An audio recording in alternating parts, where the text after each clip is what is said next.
You ever get in somebody's car or go over to their house and, while you're talking to them or listening to music or whatever's going on, you look around and you notice there's coins everywhere in the little handle on the door, on the floor, on the dash, and the cigarette thing, in between the seats, on the seats, in the backs, and so on. Or, and this is really with not just any metropolitan area, but most suburbs too.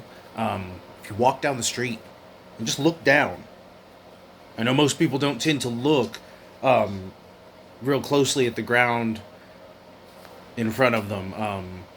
As long as you're not in a neighborhood, like if you're in a residential area, or rather in a suburb, in the area with like the strip mall and whatnot, there's coins all over the ground. If you go to the mall, what have you, the gas station, you'll see especially younger people, and ironically, people who you can look at and tell are visibly poor.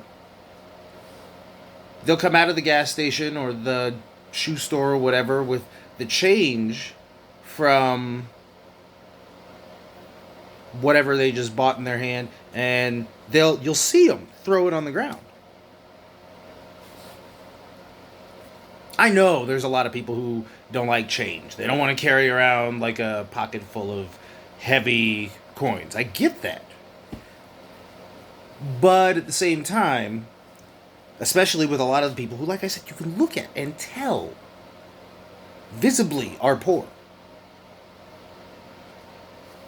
And they're throwing money on the ground. Now, ultimately, obviously, you come out of wherever and throw 15 cents on the ground, no big deal, right? And that's where the mindset comes, oh, it's only 15 cents, or 35, or whatever. It's less than a dollar, because it's coins. I have several assets that I've picked up just as like a why not type of thing. One of them was exactly that. Every transaction that I had, um, they would give me change. I do tend to deal mostly in cash, and I would take all the change and put it into an empty milk jug.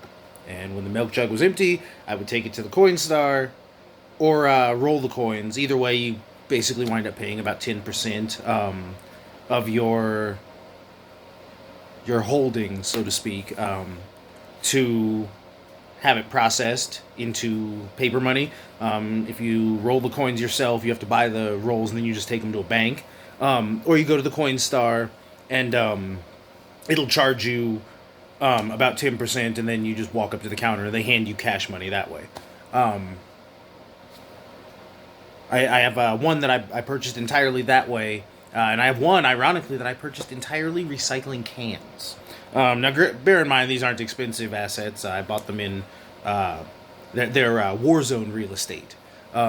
It was really more just as like well, I mean, I could do it. The point being, it adds up. If you buy, 6 things a week, and your change back averages, 30 cents, and you're either throwing it on the ground or leaving it in the little cup thing at the check yourself out lane, tossing it in the car and letting it become a mess, and